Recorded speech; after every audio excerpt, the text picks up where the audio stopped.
hard to get her life back on course. She was always the one that just bring light to any dark place. She loved her children. I know that she wanted them back. She really started hustling and made great progress towards her goals. How'd it go tonight? Honey, does this answer your question? However, fate had other plans. He sees a woman face down in a pool of blood. He tried to check to see if she was alive, but he did not find a pulse. That type of wound will cause somebody to bleed out immediately and die. The crime scene leaves more questions than answers. Police see what could look like some drug paraphernalia. People said that they were arguing for 3 hours and screaming like crazy. It's stunning that no one reported hearing these gunshots after they went off. But her family won't rest until justice is served. The police grabbed me and tried to restrain me and stuff, and I was fighting with them and stuff. Where's my sister? And when her killer is finally revealed, my homeboy had sent me an article, and I was like, holy. it's all hands on deck to apprehend him before he vanishes for good. You can see him just walking across the border into Mexico. There was a chance they'd never find him. I wanted him to rot. July 26, 2020, Lantana, Florida. It's early Sunday morning in this coastal community just south of Palm Beach. Lantana's kind of like all the rest of the smaller towns along the East Coast in Palm Beach County. It's a sleepy beach town. Despite being so close to a tourist hotspot and on the coastline, Lantana isn't a tourist destination. It's mostly for the locals. It's a small community, probably about 12,000 residents. Middle class, mostly hardworking people who live there. However, despite its small size, Lantana is no stranger to crime. Some parts of Lantana, the further east you go, is a little more sketchy, if you will. It is an area that is pretty high with crime and drugs and just other economic challenges. At a small, unassuming motel on the east side of town, one of the guests is returning to his room after having a smoke. When he went outside a few minutes earlier, he noticed the door to another guest room was open, and he didn't think anything of it. But as he's coming back, the door is still open. His curiosity got the best of him, and he looked inside. Hey, is anyone in there?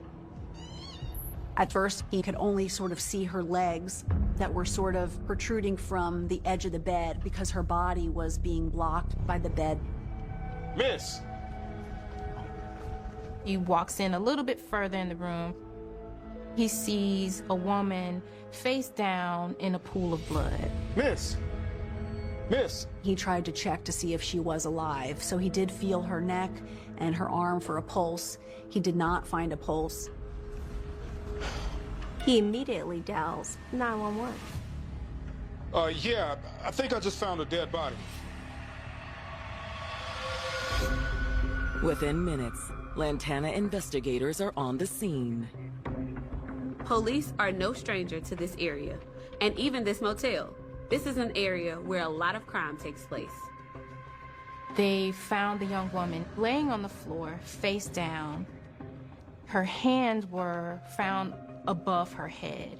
And usually when someone is in that position, it would appear that they're trying to protect themselves from something happening. So it could tell the story that this young lady probably knew what was going to happen to her.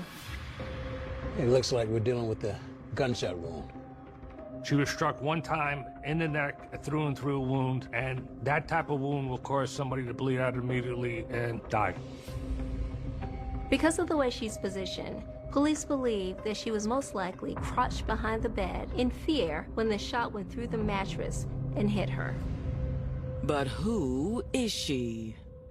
They find a wallet on the bed. When they open the wallet, they find the ID. The ID belongs to 29-year-old Denicia Seward. Wherever Denicia Seward went, joy seemed to follow. She had a personality out of this world. My sister loved gymnastics, and she loves to dance. If any time somebody in the room was mad or whatever, she would know how to just make the whole energy change. That happy-go-lucky person, always the one that just bring light to any dark place. As one of 5 siblings, Denicia always cherished being surrounded by the people who loved her. I've got a big family, but we always were together until we got grown. We always had each other's back. But there was no one Denicia cherished more than her 4 kids. Denicia loved her children. She was the best mom. She was really loving and caring about me. She was a very good person. She was funny. However, being a single mom came with its fair share of challenges, and Denicia soon found herself struggling to keep up. She started struggling with drug addiction. She became overwhelmed by the financial responsibilities of raising 4 kids, and she had to make the difficult decision to let them live with their fathers while she got her finances in order. She loved her children and she wanted her children. She was really sad that she currently didn't have them, and I know that she wanted them back. Determined to make ends meet, Denicia got a job as an exotic dancer. She was down on her luck at this time, and she was living in a motel. She was trying to better her life and get back on her feet. She was like, I gotta provide my family, and that's what she did. That's what she did. So, I respect it. Denicia also had a supportive boyfriend named Jason Miller that was with her every step of the way. How'd it go tonight? Honey, does this answer your question? They met at the club. He's like a kind of dude that he deals with girls like that, but he fell in like it to my sister. You are good at what you do, that's for sure. Thank you. Jason was known as a bit of a gentle giant. He's a big guy, but he's a teddy bear. And he treated Denicia and her family with the utmost respect. When they first met, he came to me like, look, man, I'm gonna take care of him. I know what people may say about me. I'm like, bro, just don't put your hands on my sister. I'm like, I don't care what you do. She's small, she gets big. Compared to you, she just don't put your hands on my sister. With Jason by her side, it seemed like only a matter of time before Denicia would turn her life around and get her kids back. She loved them, they were inseparable. But Denicia's dreams for a better future are shattered when she's discovered shot to death inside a seedy motel on Lantana's east side. When the Lantana Police Department began the task of processing the scene, they found evidence throughout the room that there was obviously a party, there was alcohol, there were empty drink containers. They also see what could look like some drug paraphernalia. Detectives can't help but wonder, was Denicia's murder the result of a drug deal gone wrong? 29-year-old Denicia Seward was a single mother of 4 who had recently fallen on hard times. She loved all her kids and would do anything for them. She always came around when I needed her. She was really sad that she currently didn't have them, and she wanted them back. She decided she would do whatever it took to make that happen. So she really started hustling and made great progress towards her goals. And with her boyfriend, Jason Miller, by her side, things were looking up. She loved them, they were inseparable. I can't lie, that was the most happiest I've ever seen her.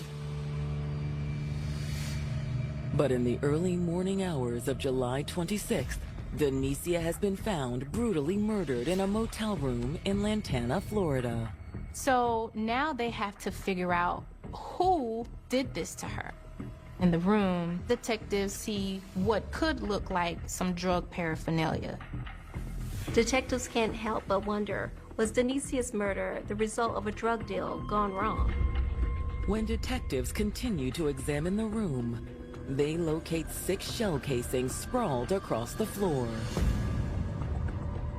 It's clear the shot that hit Denicia wasn't the only shot fired that night. The shell casings match each other. They were all shot from the same firearm. It was determined that the firearm that was used was a Glock 40, which is a powerful weapon used by the military and most police agencies. It's stunning that no one reported hearing these gunshots after they went off. But unfortunately, the sound of gunshots is pretty typical in this area. A lot of times, people just don't want to get involved. Further complicating things, motel management isn't on site. Still no answer. There's not a manager or motel employee detectives can easily speak with to get surveillance footage or more information. As Lantana police continue trying to get a hold of someone that works at the motel, detectives get whatever limited information they can out of the other motel guests. Some guests admitted they heard arguing coming from Denicia's room. I heard arguing around 2:30 a.m. The guests say it sounded like a male voice. People said they were arguing for 3 hours and screaming like crazy. See what he looked like? No. Detectives believe that whoever Denicia was arguing with that night must be the person who killed her. Meanwhile, news of Denicia's passing spreads throughout the community. There were lots of people that were posting on social media what they thought was happening at the motel. So her family and friends started to show up at the motel. I was one of the first ones called, and I even thought it was real. When I had pulled up on the scene, the police grabbed me and tried to restrain me and stuff, and I was fighting with them and stuff. No, my sister's in here. Sorry for your loss. All right, just break it down a little bit, all right? Once investigators are able to calm Brian down, they try to see if he has any information that could aid in the investigation. Do you have any idea who could have done this? No, I have no idea. I just got out of prison. I had just came home from prison. I never seen her a day alive after I got out. So no boyfriends or anything that we need to look into? No. Brian doesn't believe Denicia's boyfriend, Jason Miller, is capable of this. Denicia's relationship with her boyfriend Jason wasn't perfect, but no one could imagine him harming her. He was a heart, but they were just going through trying times right then. She would deal with other dudes just to try to make him feel some type of way. If Denicia was with another man the night she was killed, are police dealing with a love triangle here?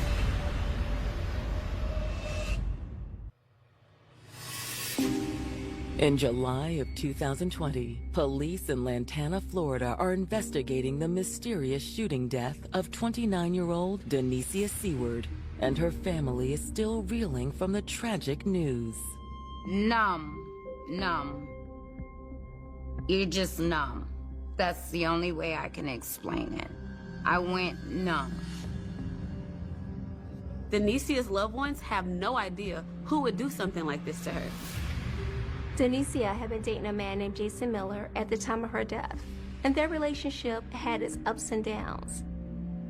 But Denicia's brother insists Jason would never do anything to harm her. He would never do nothing like this. She would deal with other dudes just to try to make him feel some type of way, but he was a heart. Upon learning Denicia may have been seeing other men in addition to Jason, detectives must consider a new possibility.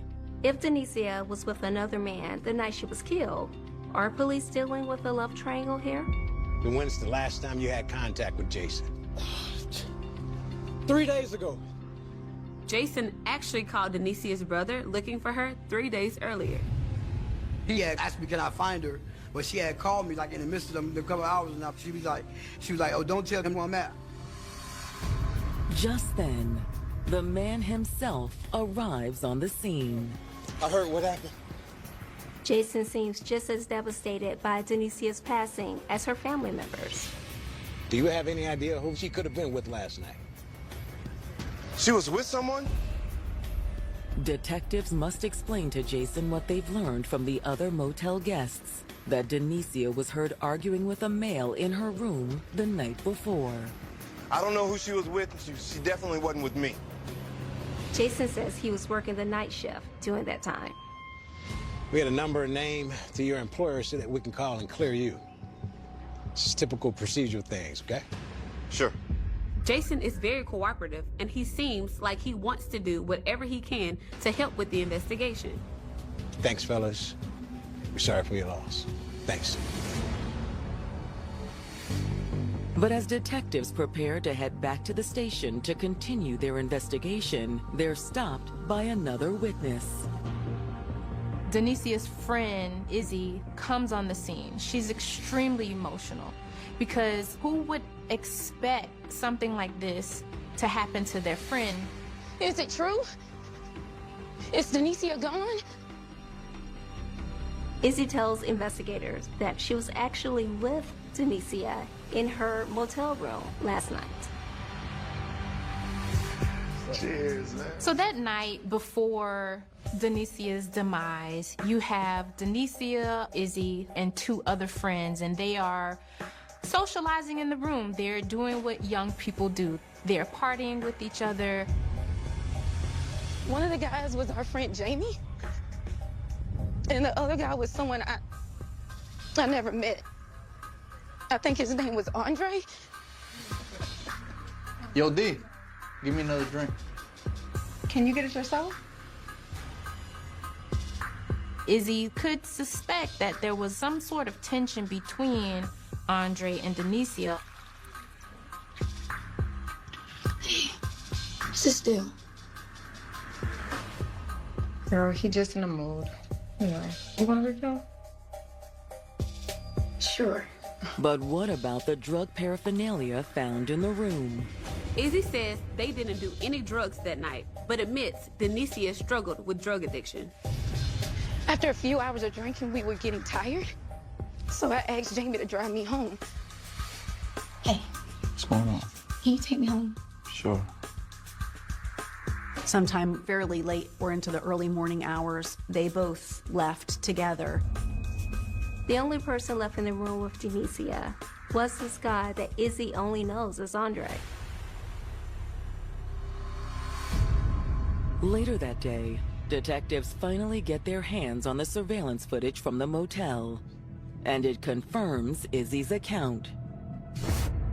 Around 9:34 p.m., they can see Denicia and a man they believe to be Andre arriving at the motel. A few minutes later, Jamie shows up, and then Izzy arrives pretty soon after that. Just before 3 a.m., Izzy and Jamie leave together, just like she described to the investigators. There's no more activity until 3:35 a.m. when detectives can see Andre leaving the motel. When Andre leaves, the door to the motel room is left ajar. And no one else enters the motel room until 7:30 a.m. the following morning, when the other motel guest discovers Denicia's body. For detectives, this can only mean one thing. This Andre guy is their killer. Florida detectives investigating the murder of 29-year-old Denicia Seward have just gotten their first big break in the case after obtaining surveillance video from the motel where she was killed. They can see a man they only know as Andre leave the room shortly before her body was found. He then goes into a dark-colored sedan and drives off. When detectives run the plates on the vehicle, it comes back to 28-year-old Andre Ramirez. At this point, they're certain Andre is their killer. But surprisingly, Andre's background is completely clean. Mr. Ramirez did not have a prior criminal history. So what led him to kill Denicia? Police need to track down Andre Ramirez immediately. There are still so many questions in this case. Unfortunately, though, tracking down Andre is no easy task. He's not at any of his last known addresses, and his phone is going straight to voicemail. So they put out a bolo. Next, detectives try contacting those closest to Andre. The police reach out to his father because they know that if you're on the run, you usually need somebody's help in order to help you financially, or just usually you keep in touch with your family. The detectives point blank tell him that his son is potentially linked to a murder case. While Andre's father is shocked by the news, he responds with complete cooperation. However, his father had said that he didn't know where his son was, and he hadn't spoken with him since the homicide happened. But he did tell investigators that if he heard from his son, he would call them ASAP. With still no leads on Andre's whereabouts, detectives sit down with another friend of Denicia's, Jamie Baker. Thanks for coming in to talk with us, Jamie. Of course. Jamie was also there the night Denicia was killed. And he knows more about Denicia's relationship with Andre Ramirez than Izzy does. We go way back. He actually went to middle school with both of them, so they sort of grew up together. Jamie says that Denicia and Andre had recently rekindled a friendship, but soon that friendship became something more. They were kind of on and off again, and there was no indication that they were in any sort of committed or serious relationship with one another. Denicia's true commitment was to Jason. So Izzy mentioned that Andre seemed to be upset that night you all were hanging out. Do you have any idea what he was upset about? Was he jealous of Jason? Nah. I don't even think he knew about Jason. He suggests one of the problems in the relationship might have been Andre's issues with Denicia's job as an exotic dancer. He tells the detectives that Andre confided in him about his issues and concerns with Denicia. Andre started to get a little insecure because she was a very beautiful woman and because of her profession. So there was room for jealousy, there was room for mistrust. But was that enough motive for murder? To the detectives, it still feels like something is missing here. Meanwhile, on the other side of town, Andre's father receives an unexpected call from his son. Hello? Hey, Dad. Andre? Son, where are you? The police are looking for you. He asked where Andre was, but Andre would not tell him where he was located. Andre did acknowledge to his father that he felt that he had failed his family, he had failed himself. His father is asking him to turn himself in, but he's fleeing. Listen, you've got to come back. Okay. I think this is just a big misunderstanding. I'm sorry I let you down, Dad. I've got to go. Hello? Andre's father immediately informs police about the phone call. To detectives, the phone call is a clear admission of guilt. It doesn't sound like he has any plans of coming back and facing the consequences. He's now on the run. But the number Andre called from gives detectives a clue to his current whereabouts. Andre's father says he didn't recognize the number that Andre called him from. It wasn't his main cell phone number. I think it was a 404 number in Georgia. So police officers speculate that he had to have got a phone, such as a track phone or a burner phone, in Georgia. Could Andre still be there now? It's possible he's hiding out somewhere in Georgia, but it's also possible he had just picked up this burner phone when he was passing through Georgia to his next destination. Seeing the great lengths Andre has gone to evade capture, Lantana detectives decide to call in federal support. The local police department doesn't have the capability to track a fugitive. So when you have a fugitive and he's left the state, you contact the U.S. Marshal's office. They have the resources and the technology to track even burner phones, especially once they know the phone number, which they were able to acquire from Andre's father. Lantana investigators also turn to the public for help. A Crime Stoppers tip line offers a reward up to $3,000 for any tips leading to an arrest. During this time, Denicia's loved ones are starting to grow restless. It was frustrating because we wanted justice. But, I mean, we can't do the job that the police can do, so Really, we just had to just wait and pray that he got caught. And on July 29th, U.S. Marshals finally make a breakthrough in the case. They're able to trace Andre's burner phone from the location where he first purchased it near Georgia through 3 other states: Alabama, Mississippi, and Louisiana. Now, the phone is pinging almost 1,500 miles away in Texas. Investigators are able to continue following Andre through Texas, where he finally stops in the city of Laredo. U.S. Marshals actually notified authorities in Laredo, letting them know that Andre's phone was pinging in the area. But there's one big problem. Laredo is a stone's throw from the border. And surveillance footage confirms investigators' worst fears. You can see Mr. Ramirez basically parking his car and heading in the direction of the border. Andre has fled to Mexico. By July 2020, investigators have zeroed in on Andre Ramirez as the prime suspect in the murder of 29-year-old Denicia Seward. However, he's now on the run. He was last spotted in Laredo, Texas. Authorities in Laredo locate Andre's abandoned car, but there's no sign of their fugitive. They did a processing of that car. In the trunk, he's got a speed loader for a Glock 40 that matched the type of casings that were located and the projectiles located on the scene. But they didn't find the weapon. And surveillance footage confirms investigators' worst fears.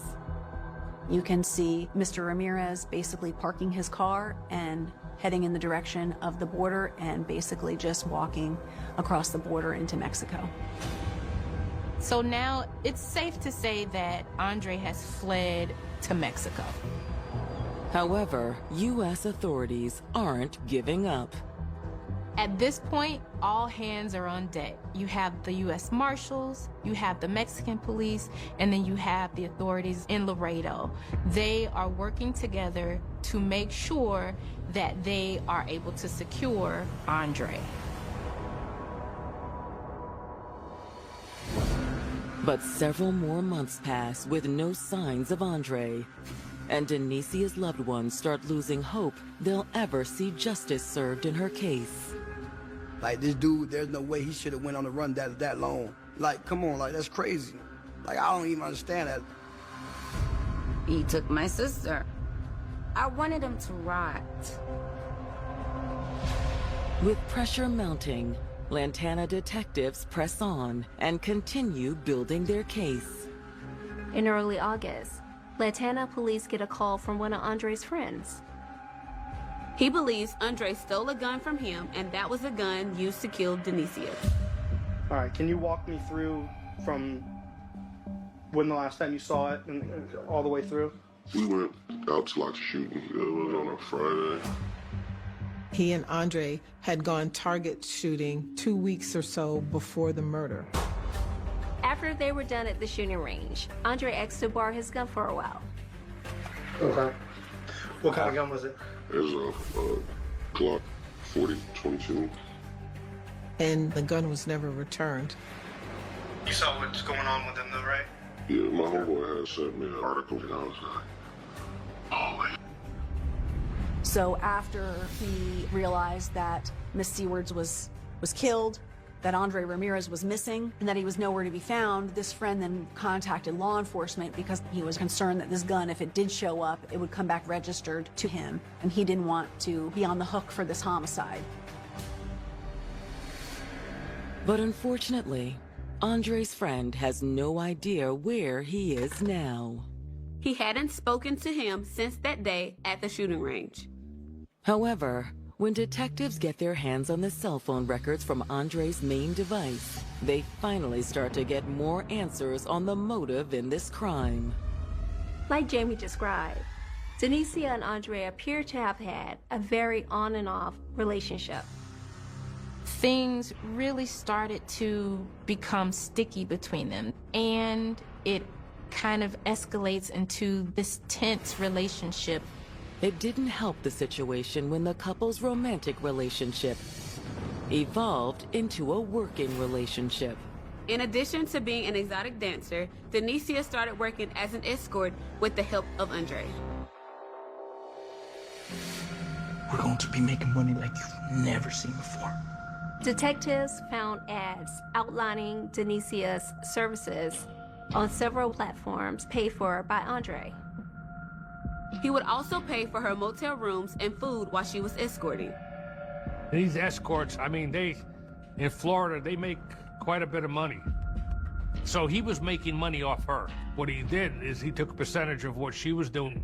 He get a motel room, and she could make up to $500 to $1,000 a night, depending on what the client was paying. But through the text messages, it appears that Denicia eventually became uncomfortable with this setup. In the text messages, detectives are able to see the distress that Denicia was in because she was constantly telling Andre about the things that she did not like in their relationship. How'd it go? Fine. Let me see. She felt that she was being mistreated or maybe even used. It does seem that she had expectations of him to be her protector, that she believed that there was more to the relationship than perhaps him helping profit from her body, which, looks like what happened here. Andre, I don't want to do this anymore. What? Andre still tried to maintain control through saying, different things to kind of appeal to her heartstrings. Baby, let's think about this for a second. Don't you want your kids back? Yeah, but... Baby, we're so close.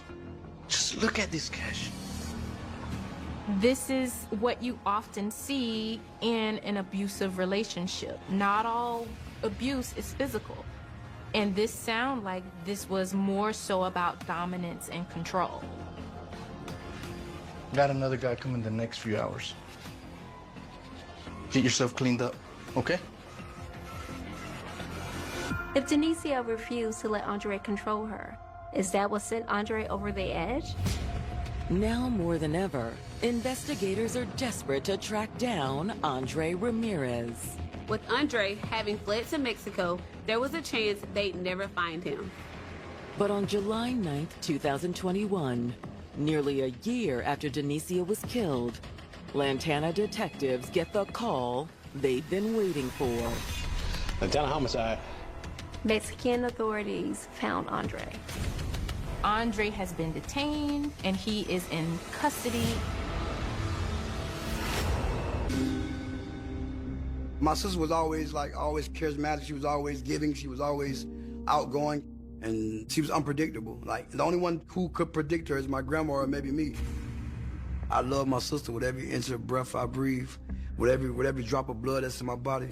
I would give my life if it meant for her to live. She is not gonna be forgotten.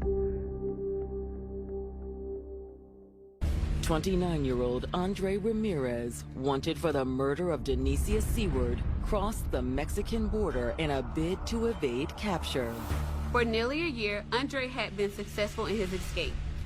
But on July 9th, 2021, Andre's escape comes to an end. Lantana homicide. After months of dedicated police work, the U.S. Marshals finally developed a lead on Andre's location and coordinated with Mexican authorities to apprehend him. Andre has been detained and he is in custody.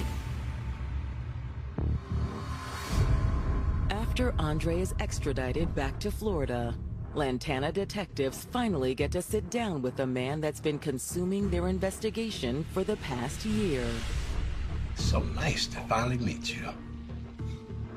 You've been a busy guy. But if detectives were hoping to get a confession out of Andre, they're out of luck. It's time for you to come clean and tell us what happened. I have nothing to tell you. I want an attorney. Immediately, he lawyers up. Are you sure, Andre? This is your last chance to tell us your side. I'm sure. But even without a confession, investigators are able to formulate a theory as to what happened on the night of July 25th. Based on the statements from Izzy and Jamie, it's clear that there was some tension between Andre and Denicia that night. Hey, what's this deal? Girl, he just in a mood. Investigators believe that tension had been building between Andre and Denicia because she didn't want to keep escorting. She was ready to quit. But Andre was making a lot of money off of her, and he wanted to keep making that money. Just before 3 a.m., Izzy and Jamie went home, leaving Denicia and Andre alone in the motel room. One can only speculate what may have gone down in the room once everyone left. But one thing is clear. The couple got into an argument that ensued for hours. Multiple motel guests reported hearing it. I'm so sick and tired of you taking advantage of me. Where do you think you'd be without me, huh? At some point, Andre drew the .40 caliber handgun he'd stolen from his friend. What are you doing? Put that away. Once Denicia realized what was about to happen, she ducked behind the bed for cover. But it was too late. Andre sprayed the room with bullets, one of which went through the mattress and hit Denicia.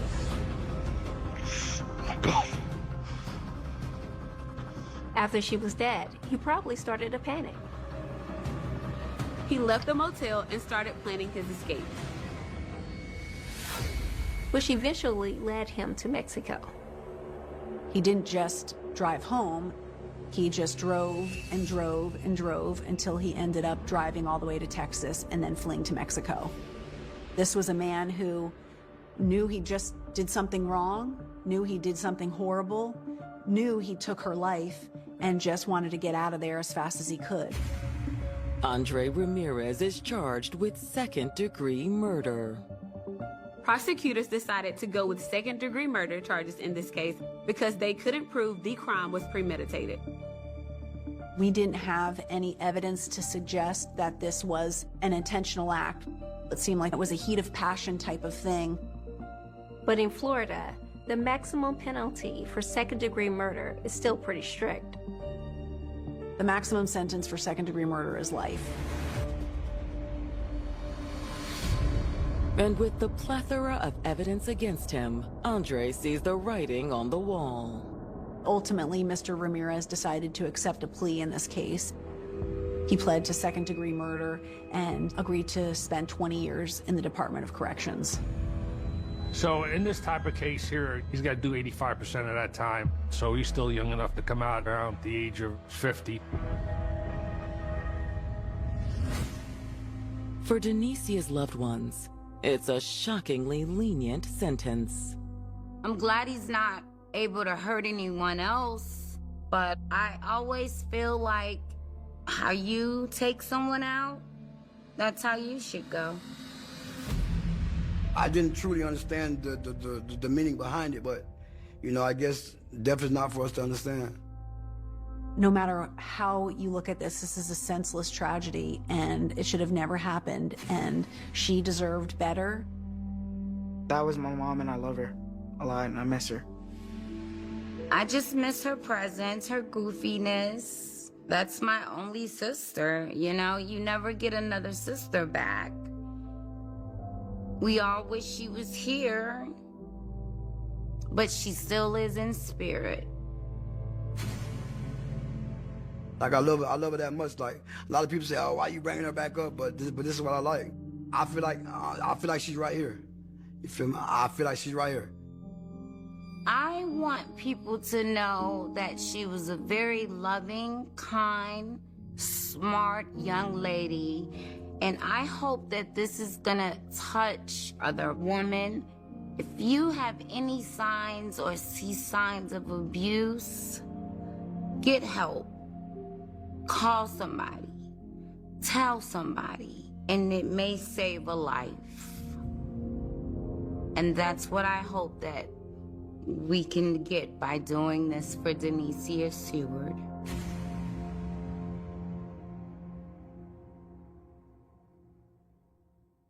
Abuse is never... Nikki was my everything. She brought joy to my life. She was a beautiful soul. I just feel like she didn't deserve what she got. She had been stabbed upwards of 80 times, and one of those almost severed her spinal cord. I mean, that's some anger and some hate. Originally, it started out as arguments, but then they progressively got worse and ended up becoming physical. It looked like it spiraled out of control, and she didn't have no control of what was going on. All that resentment, all that rage, finally boiling over into a singular moment, that was their payback.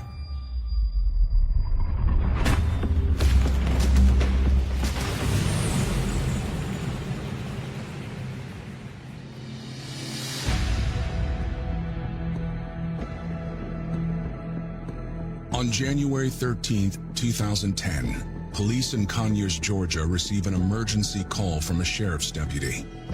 I was kind of winding down, getting ready to go home, and we get a call, maybe a homicide or a death, suspicious death in one of our local gated communities. The way the call came out, it didn't sound normal. So everybody from CID, let's all go. We all went at the same time.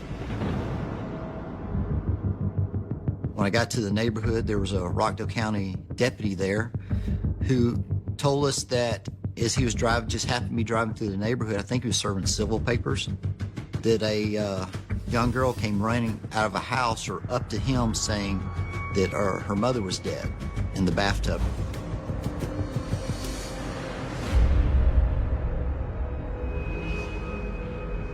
I arrived on the scene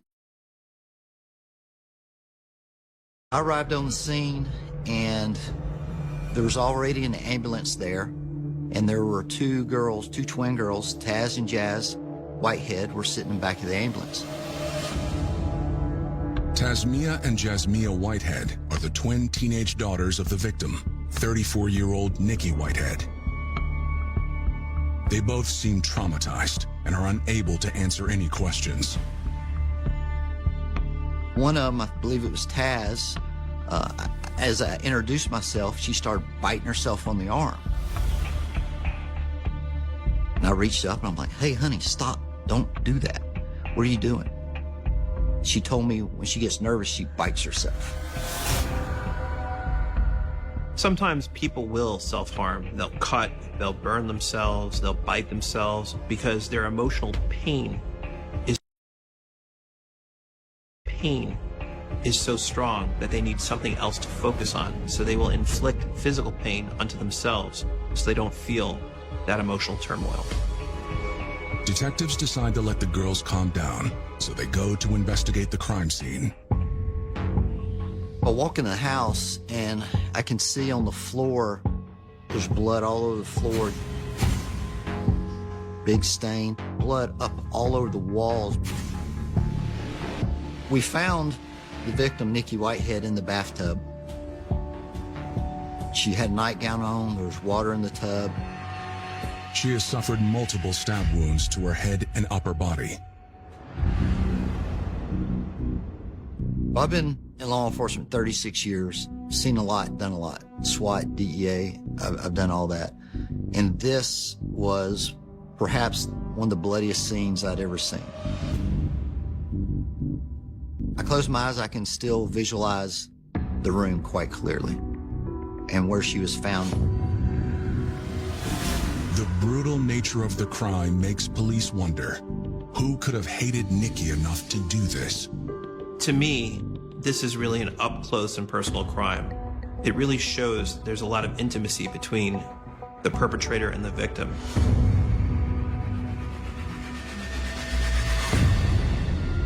Nikki Whitehead's life had been difficult from the moment she was born. Nikki didn't have a great life. She was born in prison while her mother was serving a stint for prostitution and drug possession. Nikki was sent to live with her grandmother in Decatur, Georgia, but it didn't feel like home. Nikki felt like she was the black sheep of the family. She never understood why she was being raised by her grandmother and not by her mom. So that is something that it troubled her. It bothered her. To be separated from a parent at such a young age must have some type of impact on who you are as a person. But as she grew up, Nikki didn't let it break her. You had to know Nikki as a person because she brought so much joy, to my life. She was a very funny person. She was a jokester. She was creative. She was a very fun, loving person. She was beautiful, had such a beautiful spirit. Nikki's grandmother did her best to prevent her from going down the same path as her mother. But in her teens, Nikki began to act out.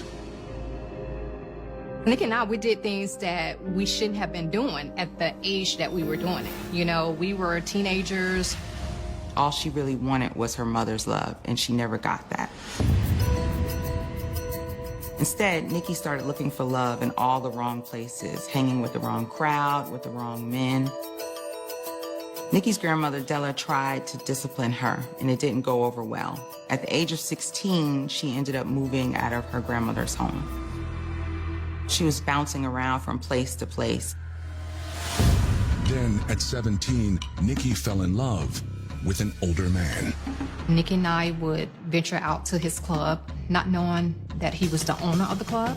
He had interest in Nikki. They started dating. Shortly, it didn't take any time for Nikki to become pregnant. It looked like Nikki was going to have a family of her own, but her boyfriend had different plans. She told the father that she was pregnant, and he basically blew her off and didn't want anything to do with her. And that was when she also found out that he was married. Nikki decided to go through with the pregnancy anyway. In 1993, when she was only 18, Nikki gave birth to two beautiful girls, Tasmia and Jasmia. We didn't know that she was carrying a set of twins. One was a split image of Nikki, and one was a split image of him. Being a teen mother was difficult, especially with twins. So Nikki moved back in with her grandmother, Della. Since Della raised Nikki, she knew that would be the perfect person to help her raise her twins. Nikki did everything she could to try to provide for the kids. She got her cosmetology license and she began to do hair, but most of the actual daily child care responsibilities fell on her grandmother because she was working so much. Over time, the stress and responsibility became more than Nikki could handle. Nikki really felt that she missed out on doing the things that a young adult would do. On the one hand, she has these two children that she needs to raise and be a mom, but on the other hand, she herself wants to enjoy life, and that really put her in a very difficult position. Knowing that Della would take care of the twins, Nikki started living the fast life again. She began hanging out and drinking. That meant the twins didn't get to spend much time with Nikki. But Della worked hard to try to make sure they grew up right. Thanks to Della, the girls began to thrive. They were very well behaved and excellent students. You had one that liked to play the piano. You had the other one that was a dancer. They was very mannerable, respectful. At the time, they were still saying yes, ma'am, and no, ma'am. Yes, sir, and no, sir. So, that speaks volume. The twins didn't really view Nikki as an authority figure because she hadn't really been that way to them up until this point. Instead, she was like the fun, loving older sister. Nikki had started off kind of rough. She was a young mom, and she still wanted to party like most young people want to do that are thrown in a situation where Now I got to be an adult all of a sudden. But, you know, over the 15, 16 years of her daughters, she had finally realized she wanted to straighten herself out. As she got older, she really wanted to be more of a mother figure in the girls' lives. So did her new boyfriend, a long-haul trucker named Robert. He was 30 years older than she was, but I think Nikki thought that this provided her the stability that she needed in her life.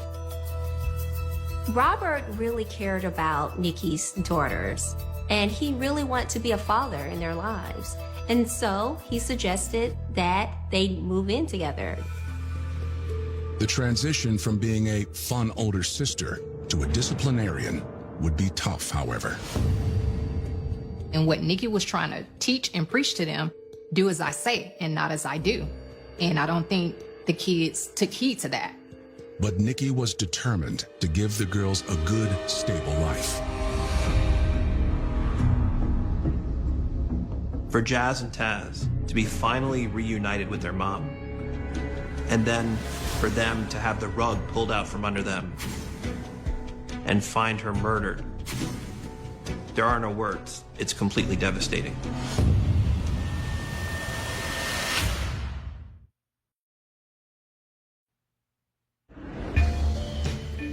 After Nikki Whitehead's teenage twin daughters discover her stabbed to death in their home, the girls are taken to safety as investigators search the house for evidence.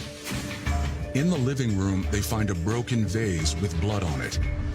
But knife wounds on Nikki's body indicate that she was stabbed to death. There was not blood seeping from the wounds in the tub, so we were able to surmise that the majority of her wounds had occurred outside and that she'd done most of her bleeding before she was put into the tub. I've been involved in some shootings and things that were pretty bad, but this was, it was just, there's blood all over the house. In the carpet, all through the bedroom. The bedroom was, that's where it took place. You know, it was like she was dragged, like you could see the body on the carpet where she was, you know, she was drugged into the bathtub. So yeah, it was something that it was out of a movie. The field crew was working on checking every garbage can, every drain pipe, looking for a murder weapon. We checked the house. And of course, like any house, the house had numerous knives in it, so we had to collect them and test each one for blood. There was no signs of forced entry anywhere in the house. And the garage was down and locked, the back door standing open as if somebody went from the inside out the back door. And there, bloody prints left by bare feet. The police saw a trail of blood going to the neighbor's house. So now the police must interview the neighbor as a potential suspect.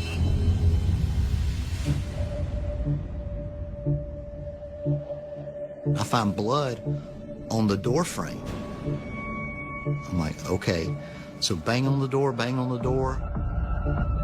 A gentleman answers the door. I tell him who we are, why we're there, and he kind of already knew what was going on. I'm like, hey, we've got blood on your door right here. He told us that that morning he had been listening to a popular Atlanta radio station and that he did hear somebody ring his doorbell and heard screaming, but that he just didn't respond to it. We surmised that the bare feet leading out had been Nikki and that at one point she had escaped, made it to the neighbor's house seeking help, and that someone had drug her back into the house. Police think the sounds the neighbor ignored may have been Nikki's last desperate cries for help. Asked him why he didn't open the door, he didn't answer. Pretty much just said it wasn't his business. He didn't want to be bothered. And that's sad, because, you know, if he had called 911, she very well could be here today. When detectives are finished at the crime scene, they return to the precinct where Rockdale County sheriffs have taken Nikki's twins. So I have the girls in an interview room, asking them what had happened and how they found their mom. and asked them to start from the beginning. They said they left for school that morning at around 7:30 in the morning. Can you tell me what happened when you got home today? I was just going to the bus. I noticed that gate was open. So I was like, why the gate open? And you walked in and what happened? To the kitchen, I put my stuff down, and I went to her room. And so I seen the blood all in there on the floor. And I went in there and I seen her. What room is she in? In her room. Her room? Is she on the floor, on the bed? She's in the bathtub. In the bathtub? And they found their mother in the tub and then ran out, saw the sheriff, and flagged the sheriff down. When I asked the girls who they thought may have hurt their mother, they said maybe Joe or Robert. These are two men that their mother dated both of them and talked with them a lot. Robert was the actual live-in boyfriend. They lived at Robert's house. This was his house that it happened at. Nikki's daughters revealed to police that she'd been cheating on Robert with a man named Joe. When the twins told us about the two boyfriends, that made both of those men possible suspects because it gave both of them possible motive. Does Robert know about these other guys that your mom sees? Probably not. Like they stay together, but like when she talk about him and other people, she say my friend Robert. He like 60-something. He like a sugar daddy. Things were good between Nikki and Robert for a while, but unfortunately, as a truck driver, Robert wasn't there all the time, and Nikki was alone and lonely.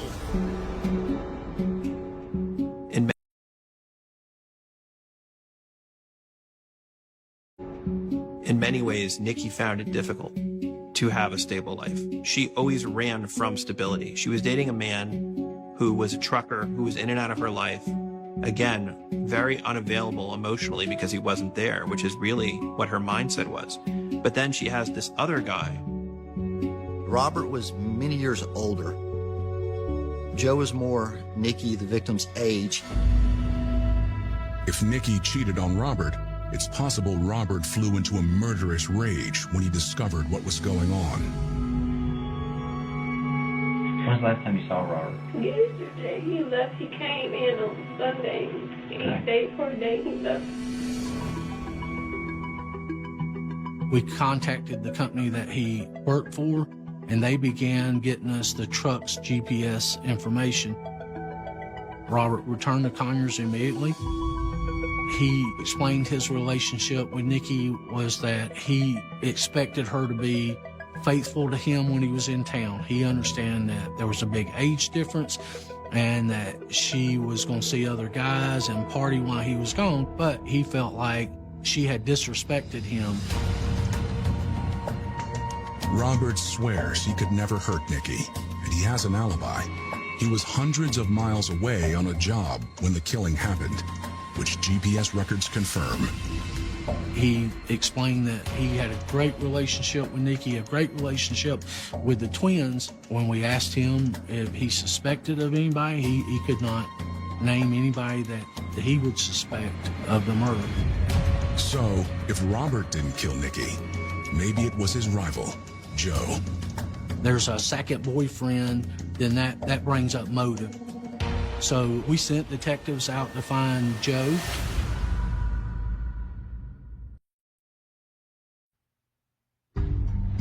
After the stabbing death of Nikki Whitehead, Nikki's twin daughters tell police their mother was having an affair with a man named Joe, and she'd spoken with him the night before she died.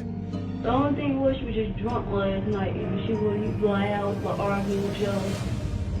She was telling Joe not to come out there and not to come to her house, and that it had been a very angry argument.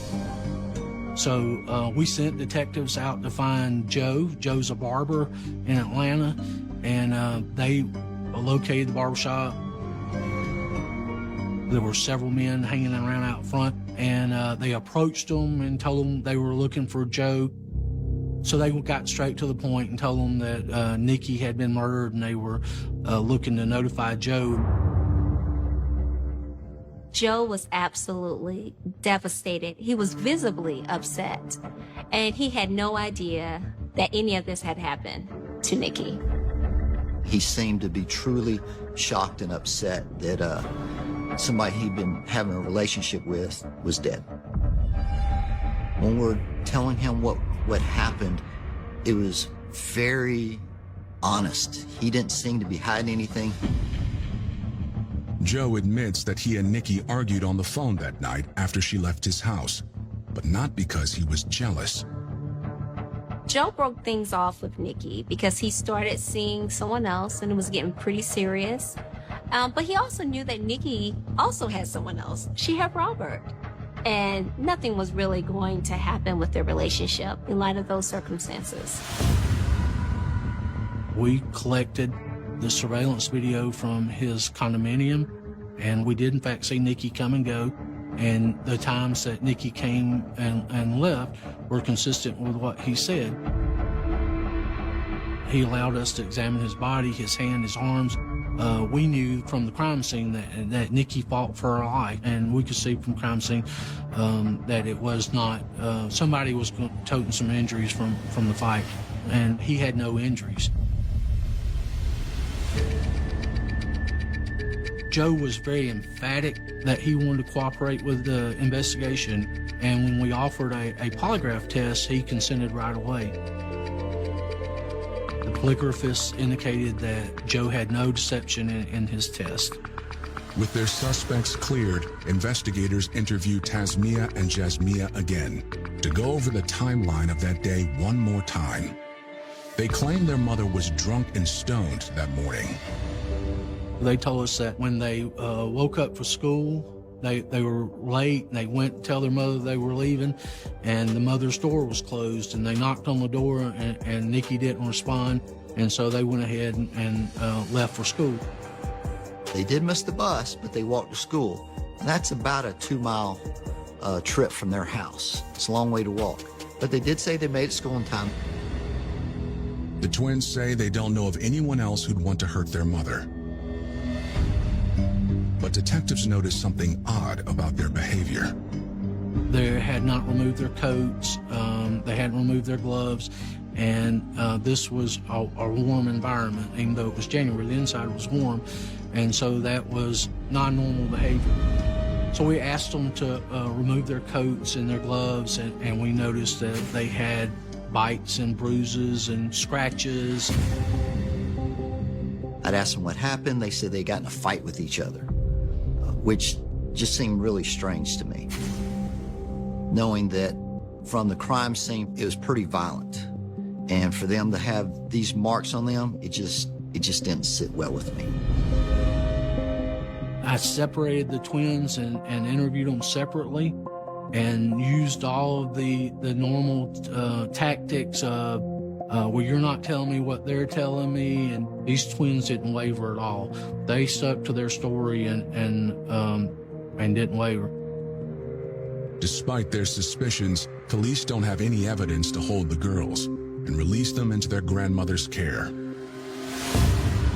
The next day, the medical examiner issues the gruesome results of Nikki's autopsy. They discovered blunt force trauma to the head.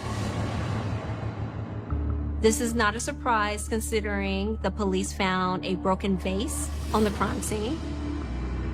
They also found more than 80 stab wounds to Nikki's body. One of those almost severed her spinal cord. I mean, that's some anger and some hate. That's some revenge and payback going on right there to stab somebody that much. More significantly, there is one thing the medical examiner didn't find. Autopsy also showed, contrary to what the twins had said, that she didn't have any alcohol or marijuana in her system. That was inconsistent, and that was our first indication of deceit from the girls. This was, okay, you're not telling us the truth, and let's investigate this.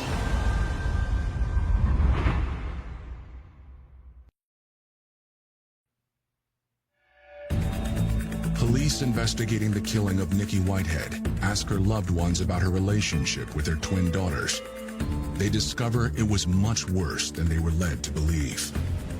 When we interviewed Nikki's best friend, Yucca, Yucca explained that there had been lots of problems between the twins and Nikki. But they was just disrespecting her so badly. And they was, I guess, she couldn't control them. We did find out that the girls were known for skipping school when they lived with their grandmother. And when Nikki got custody of them back, they weren't allowed to do that, and they didn't like that. They liked the freedom they had. Also, they didn't really want to listen to Nikki because they thought Nikki was hypocritical. Because here Nikki was telling them how to live their lives, and Nikki herself had had such a tumultuous existence. Who was she? Was she the moral pillar that could tell them what to do? So as a role model, I think she really struggled to have the moral high ground. When Taz and Jazz started to rebel against Nikki, originally it started out as arguments, but then they progressively got worse and ended up becoming physical. In June of 2008, Nikki actually called 911 because her daughters jumped her and dragged her across the floor because she was trying to limit their cell phone usage. When did they hit you? Just now. As soon as she put her hands on me, I went on the call. They keep on hitting me. Then, I might retaliate and have to put my hands on them, And it just be a big mess. So I'm just trying to prevent maybe something bigger happening. Up until that point, Nikki hadn't done anything about the abuse because she didn't want anyone to know. In the Black community, it's not often that you see a child abusing a parent. Nikki was embarrassed that she had lost control of her daughters to the point where they were the ones that were abusing her. These girls were very troubled, and their mother knew it. But in some way, she saw it as her own failing if she couldn't raise them. If someone else was raising them, that she was deficient in some way. But also, a mother has maternal instincts, and those instincts are very strong. So Nikki was not going to give up on those kids, no matter what. Despite Nikki's efforts, things only got worse. A few days before she was killed, she reached out to her best friend, Yucca Harris, with a disturbing and prophetic warning. She called me, and she had told me that the girls were just really acting, behaving badly, and she felt like if anything happened to her, the kids did it. It was almost like I didn't believe Nikki, because I'm like, wait a minute, not, the twins, because they never projected that energy or, they never showed that side, what Nikki was portraying to me over the phone. Yucca told us that Nikki was so scared that she replaced the lock on her bedroom so that she had a deadbolt from inside because she was that fearful of the twins. In light of this new information, detectives take a closer look at the twins' whereabouts at the time of the slaying. They start by following the path the girls say they took to school. The detectives that were canvassing on foot made it about a mile away to a gas station. At that gas station was one of the locations that we noticed had surveillance video. On that surveillance video, we were able to see that the two girls had, in fact, walked up at 10 o'clock. Video from the school shows they arrived there at 10:15, 3 hours later than they claimed. That would have given them enough time to kill their mother. One interesting thing they did that we noted was the first trash can they came to, one of the twins walked up and discarded something into that trash can. We surmised that might have been the knife, but by the time we actually got to that point, the dumpsters had already been taken to the landfills. Another search of the house provides more incriminating evidence. We found shoes that were in the closet that had blood on the outside of them. There was no reason those shoes would have blood on them unless they had been in the room at the time blood occurred. In one of the shoes, we found a tissue, and that tissue was hair clumps of hair that had been pulled from the head. Also, what we found during our investigation search of the girls' rooms, we found a journal. There was a lot of negative things in there about their mom, a lot of hatred toward their mom. They had written back and forth, sort of like you would text nowadays. They had written back and forth to each other that if we're going to get out of here, we got to get rid of her. And the other one responded, yeah, we've got to get rid of her ASAP.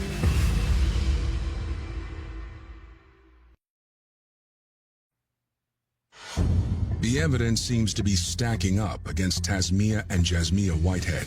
After a short investigation, Conyers police have reason to believe the teens are responsible for the brutal stabbing death of their mother, Nikki. The twins' alibi didn't add up. There were many holes in their stories. They both had injuries on their arms. These injuries were bite marks and scratches. They both had journal entries to each other where they discussed killing their mother.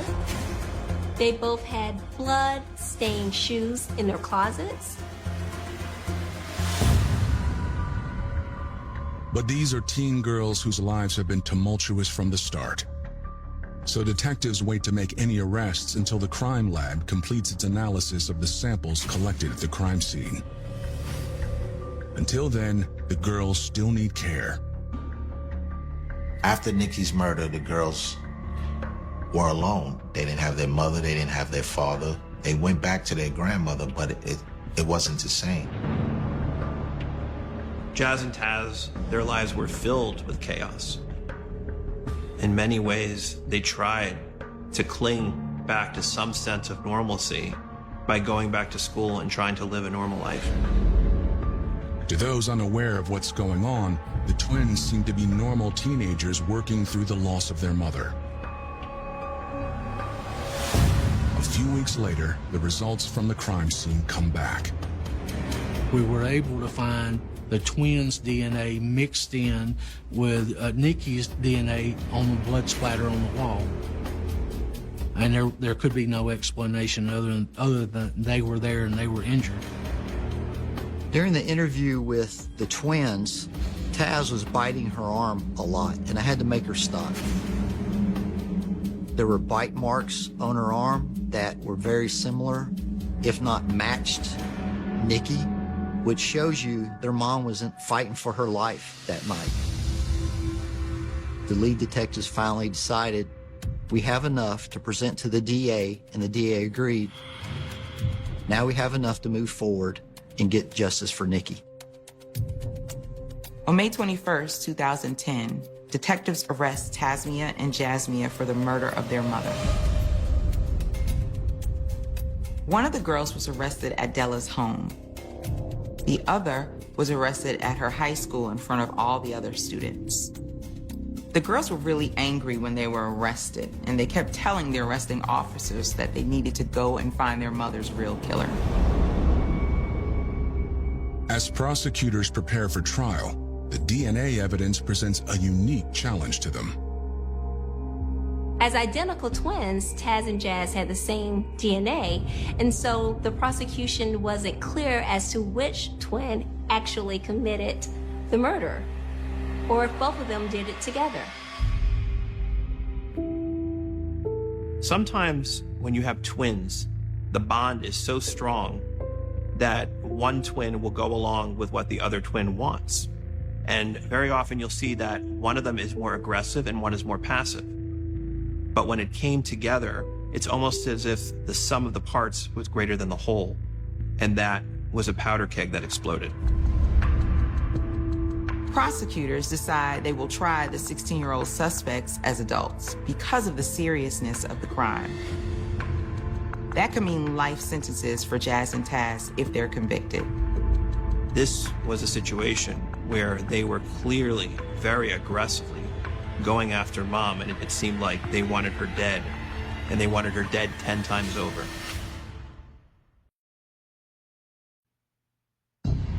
The case against 16-year-old sisters Tasmiyah and Jasmiyah Whitehead takes almost 3 years to make it to court. But in early 2013, a date is finally set for the twins to stand trial as adults for the killing of their mother, Nikki Whitehead. With the unsurmountable amount of evidence against them, the twins both know they're facing a potential life sentence if a jury convicts them. So their defense attorneys offer to provide prosecutors with a confession in exchange for a plea to lessen the charge and reduce their sentences. Prosecutors agreed to let the girls plead to voluntary manslaughter if they confess on camera in front of the DA, but their sentences won't be determined until after they hear the twins' entire story. The district attorney interviews the twins separately, but their stories are identical. Jazz and Taz claim that their mother had been aggressive with them and angry from the night before, and that it continued into the morning. She was in there, as soon as she saw us, she starts cursing and stuff. I think she was mad about us being late to school and stuff. And then she kind of almost like slung the pot like that. And then Jazz kind of put up along like that. And after that, I'm not really sure. I'm gonna be clear to say I don't remember everything. It comes in snatches, I say. We're fist fighting or whatever. My sister are really fighting. They're fighting and punching each other, things like that. She's on top of my sister, choking her. I can't even tell you what knife is at this point. But she choking Tad, and I pick up her base. Both girls say they believed Nikki was going to kill them if they didn't kill her first. My state of mind, I believe at the time was defend yourself. It wasn't like it was a fight on the street. It was more of a fight till somebody died. They had her there against a wall, and eventually one of the knife wounds went into her neck, into her spine, and that's what caused her to collapse. Authorities aren't convinced the twins are being entirely truthful.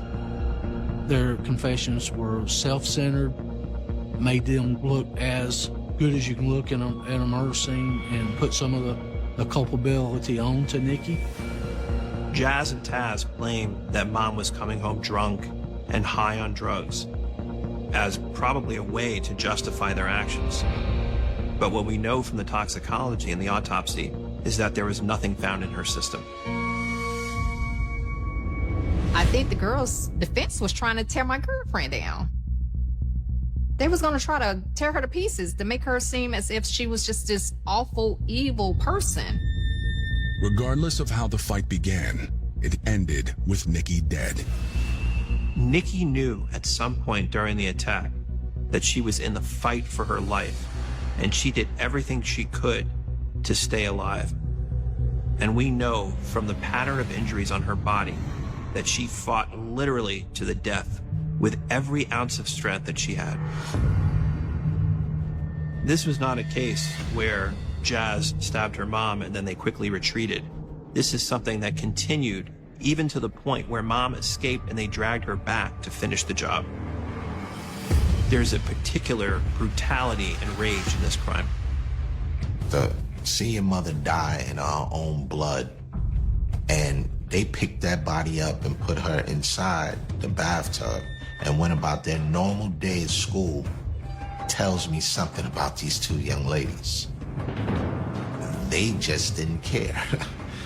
They just didn't care at all. It sounds a little dramatic to say, but I said it then, and I'll say it today.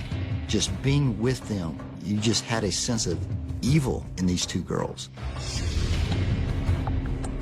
They were very manipulative and putting on a show, and you could just feel that there was no real remorse there. The court agrees to let the girls plead guilty to manslaughter, but rejects the defense's request for 10-year sentences.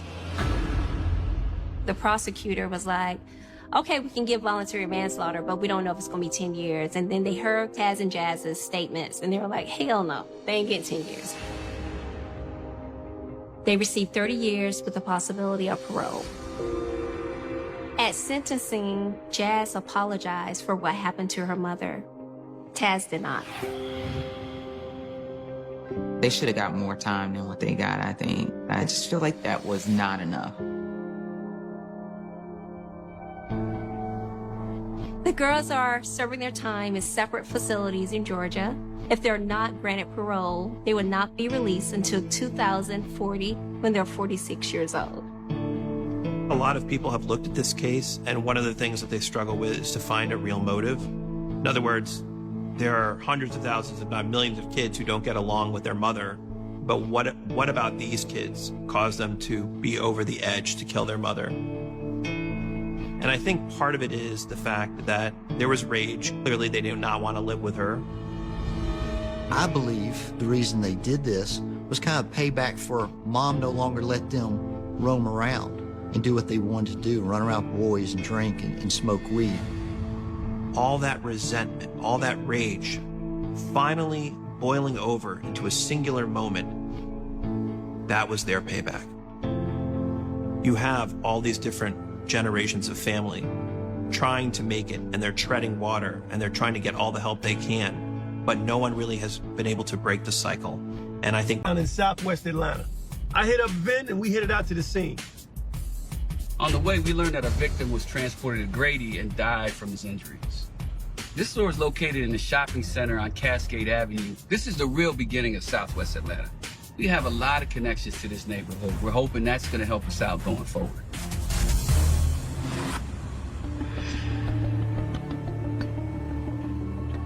It's the wee hours of the morning, close to 3 o'clock by the time me and my partner roll up there. This is homecoming for a brother like me. I mean, I'm going back to my neighborhood, the first place I paid rent as a grown man. And now I'm here responding to someone's tragedy. Sorry to wake you, fellas. We don't sleep. All right, let me give you the tour. Let's go for it. Our crime scene is a 24-hour supermarket. Where was he hit? 3 to the torso, 1 hit an artery. It's no surprise by the amount of blood that we saw that this victim died so quickly. The victim was a 48-year-old Obayakar Amyamichi. Obayakar. Okay.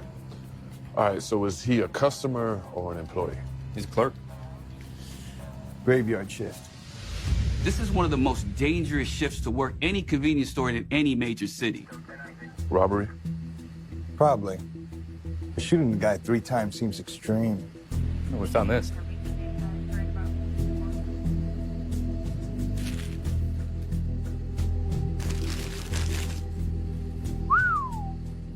Big gun. So our sergeant goes on to say that there's a weapon that was found on scene. It's a .40 caliber Beretta. Were any shell cases recovered? No. So maybe the killer picked up their own brass. Maybe. I wonder if that belongs to the victim. Could be. Found underneath him when we got here. In this neighborhood, most clerks, they kept a tool close by, especially at closing time. All right, so our killer either recovered their own shell casings or they used a revolver. Why was he on this side of the glass? There's a glass enclosure that protects clerks, so why is the door open? Why is he not protected? So it looks like he was cleaning up. Actually, there's another guy mopping when this all went down. An eyewitness? Yeah, he's out in the squad car waiting to be questioned. I'll go get him. Thank you. Thanks, man. The Sarge brings this witness back inside the store, and he identifies himself as Simon Gardner. Okay, so you saw the shooting? Uh-huh. Where were you? Over here mopping. Okay, so you caught a look at the guy? Not really. He says it was someone he'd never really seen before. He didn't know personally. And I heard him say that he wanted to buy a 5X t-shirt. One of them. Sure. And this is 2008. 5X tees were all the rage. We kept the t-shirts behind the counter so no one would steal them. The $5 bill is still sitting in the trough between the front of the counter and where the clerk was behind the glass. Looks like he paid for a shirt. This is unusual because it doesn't look like anything's missing, including the money that the killer left there. He actually deposited money instead of taking it. All right, what happened next? Obi couldn't fit the t-shirt in the slot, so he came out to hand it to the guy. It looks like our shooter had done his homework. This killer, in my opinion, had been in that store and cased this out before. Guy just started shooting, unprovoked.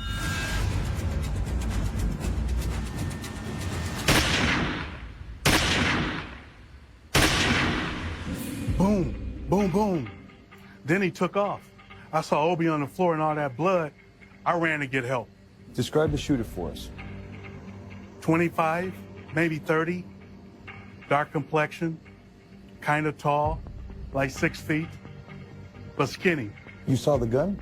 Yeah, it was a revolver. Now that matches up with the fact that we have no shell casings on scene. And nickel-plated. Did you get a look at his face? Not really. Simon says he didn't see this shooter's face, but how did he see this gun? We got to take him at his word. Sometimes murder right in front of you causes citizens to, keep things close to the vest. We're going to pump the brakes on pressing the brother too hard at this point. Here's my card. You hear anything, holler at me, okay? What do we have here? I don't know, man. They didn't take nothing except his brother's life. There's nothing missing from our victims' pockets. The till is full of cash, and we're trying to figure out what this means. Hit.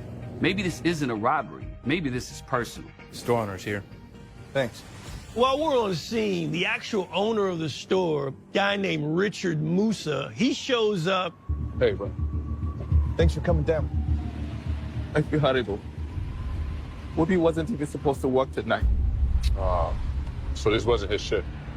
No. I called him in last minute. We got into another store. He's feeling like the reason that this victim is dead now is because he had him come to work. We see cameras, and at this point, we're wondering, we may capture this entire homicide on tape. So we're gonna need a copy of the security camera footage. They don't work. We have a big goose egg now when it comes to anything that we could have seen as far as what happened to this victim. You guys have a gun on the property? Yes, a 40 caliber Beretta. I gave it to Obi. When he had Obiakor come in and relieve him at the store, he passed that 40 cal off to him for his own personal protection while protecting his store. I told Obi to always have it. But we never actually been brought before. This is just awful. What can you tell us about Obi? He's Nigerian, like me. He was my friend. Amara is devastated. Amara? His wife. Because Richard Musa was so close to Obiakor Anyamichi, Richard disclosed to us that he actually called the wife while we were working our crime scene, and he actually broke the news to her personally. She doesn't have anyone to care for her now. He said Obiakor was just in this country to take care of his wife, who was bedridden. We're gonna get to work, all right? Now, in the meantime, if you hear about anything, you think of anything, you give us a holler. Thank you, man. This is a tough one. No motives, no enemies. Yeah, nothing but a brick wall. Mm-hmm. We got some work to do, baby. Look, I'm gonna tell CSI to dust the door for Prince, okay? The $5 bill, too. We need to find out everything we can find out about Obiakor to see if anybody targeted this victim.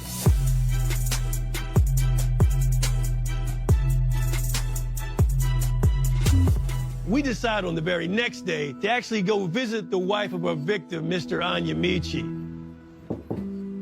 Man, how you doing with the detectives with APD? Yes. So sorry for your loss. Thank you. This has all been so overwhelming. This poor woman was at home alone in total renal failure.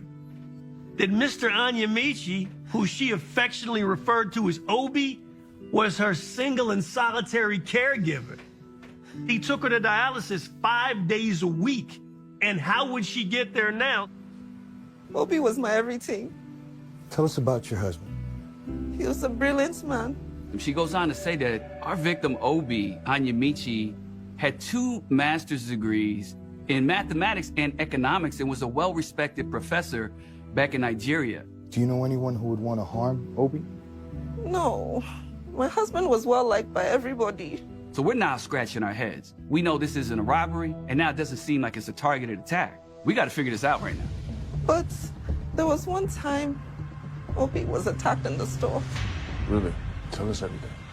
We may have just found the missing key to our case. But finding the answers is a whole nother story. Every turn was another dead end. What kind of gun did the shooter have? It's some type of revolver. We lit that neighborhood up searching for clues. We'll have to fish out a few red herrings. It wasn't me, but I know who did it. This guy lied right to our faces. Before an unexpected twist propels the case forward. You mind if we get 5 minutes of your time? This was a total blast from the past. In the end... And what did he look like? Like a teenager.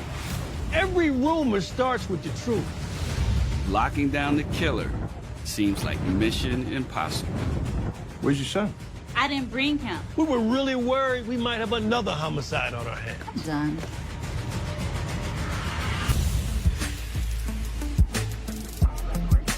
So this is where it went down? We're investigating the murder of Obiokor Anyamichi, gunned down at a convenience store in southwest Atlanta. So you saw the shooting? Uh-huh. An eyewitness walked us through the homicide. Guy just started shooting.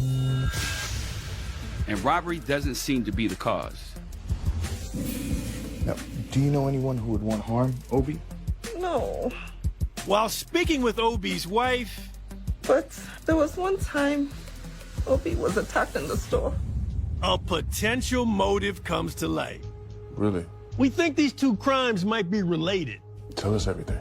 Happened a couple months ago. He was attacked in the store. I don't know the details, but the police were called. Obi came home with a swollen face. Did Obi say why he was hit? I don't know. I think the guy just freaked out on him or something. If the cops were called, then there's definitely a report. Look, we're gonna do everything in our power to find out who did this, okay? Thank you. Okay. Thank you. It's possible the person that assaulted Obiokor is our shooter.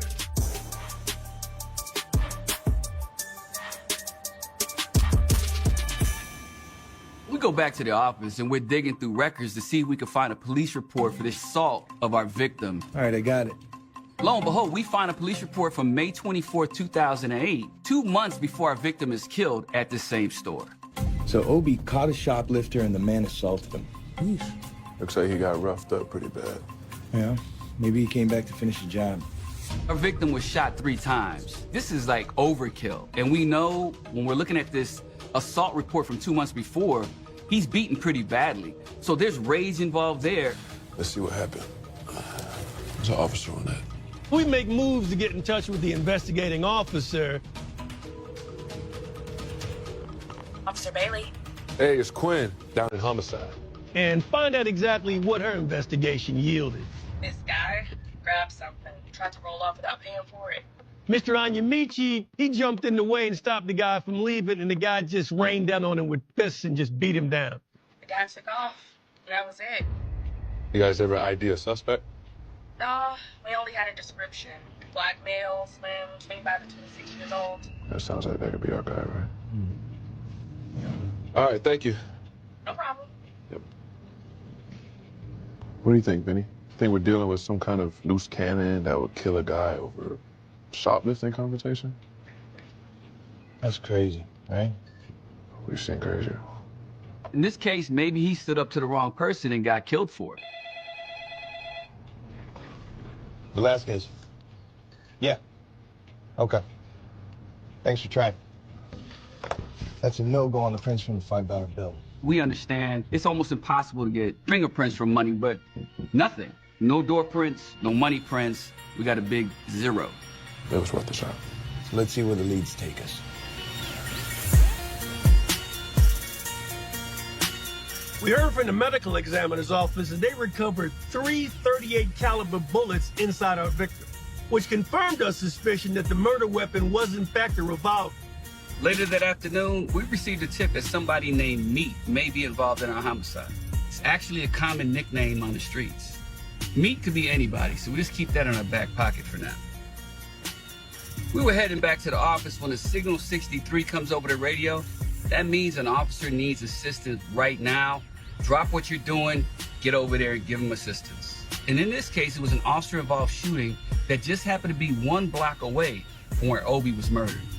We headed right over there to offer our help in any way possible.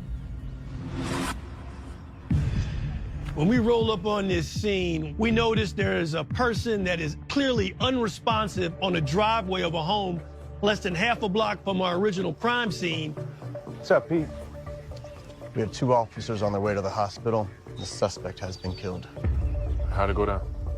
Units were responding to a suspicious activities call. They saw 2 guys out front here. As our boys exited the vehicle, everything went to hell. Out of nowhere, one of the persons just starts firing at both officers.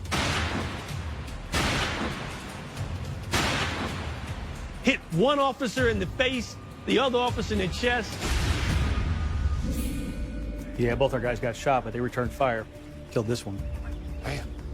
What kind of gun did the shooter have? It's some type of revolver. Well, like, bam! Isn't this starting to make sense? Did you see the gun? Yeah, it was a revolver. And nickel-plated. So we're thinking, could this person that was just killed in this driveway be our killer of our victim at the convenience store? Okay, we got an ID on the deceased. Yeah, it's Montellis Clark. He's 28 years old. He matches our basic general description of the information provided by Simon. This may be our suspect. You sounded more and more like our shooter, man. Yep. Pete, could you let me know when the report is done? Sure thing. Thanks a lot, guys. All right, we need to link up with Simon again. Yeah, you read my mind. So we have to put Montellis Clark's photo in a 6-person lineup and find our eyewitness Simon from the convenience store and show it to him.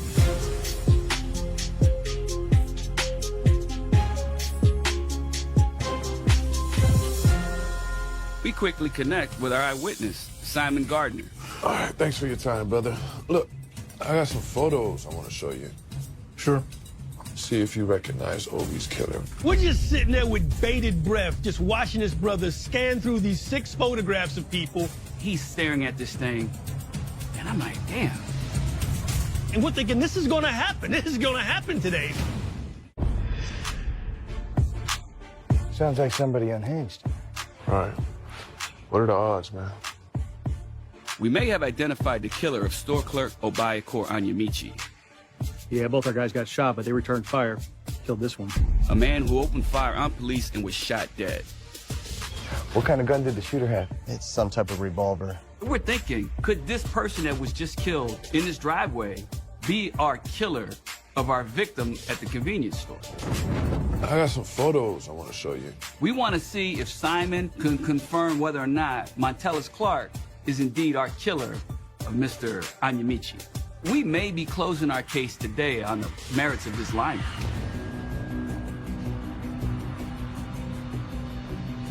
He's not in here.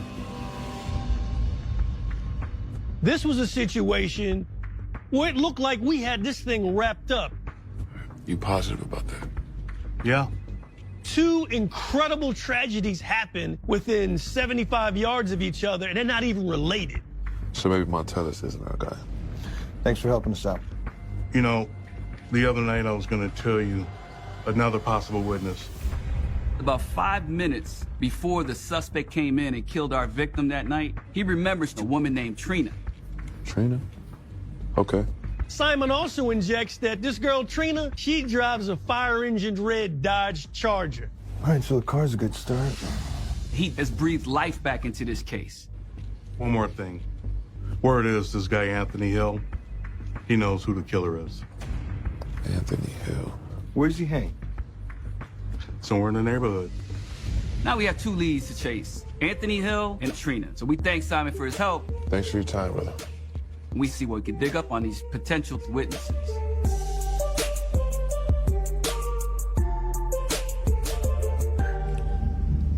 It takes us no time to find Anthony Hill. Luckily, you know, this neighborhood has been the kind of place that the people just aren't hard to find. Hey, man, we're with the APD. You got a minute? Yeah. What's this about? All right, so we hear you might know something about the shooting that happened at the store. Yeah, I was out here when I heard those gunshots. Anthony goes on to say he saw the shooters fire 2 more times into the store as he was running away.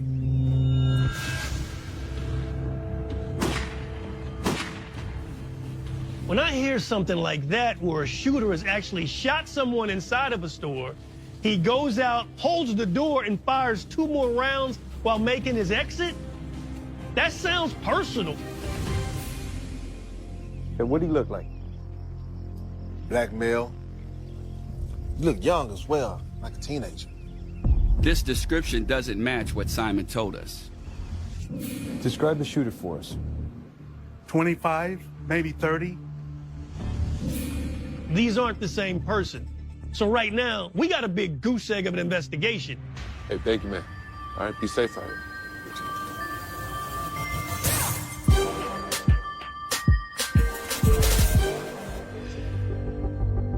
So me and Vin are out there grinding up the pavement in West End Atlanta trying to find out who killed Mr. Anyamichi.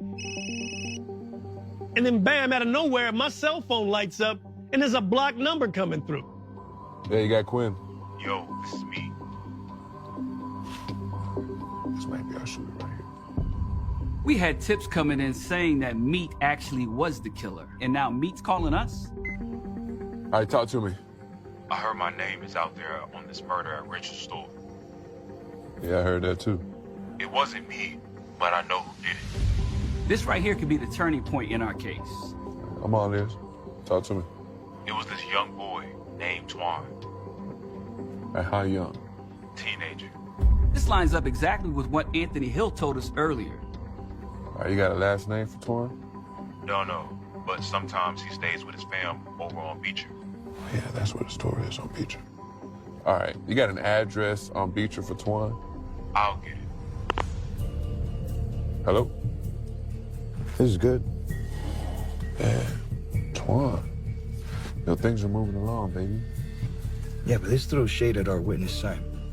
We're thinking back to Simon. His description is so far off from what Meat is saying. We didn't have a good feeling with him in the beginning anyway. You think he's been lying this whole time? Maybe. But I wonder why. Here we go. Yo, talk to me. You got a pen? Yeah, give me a second. It's Meat, and he's got a 4-digit address on Beecher Street. He says it's where this boy Twan used to live. All right, got it. All right, we'll be in touch. Yeah. This address makes sense. It's literally less than 1,000 feet from our crime scene at the convenience store. Let's move. I mean, this is crazy. This is great information. We have lit this spark, and this sucker's burning.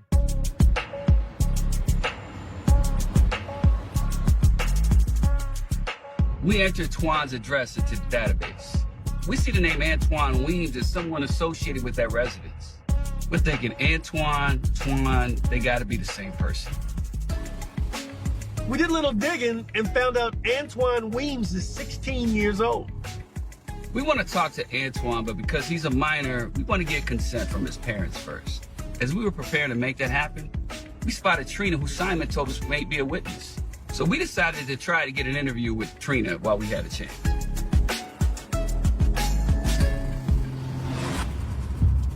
We see the car of this red Charger in the neighborhood. We roll up on it just to verify if this is our girl Trina from the store.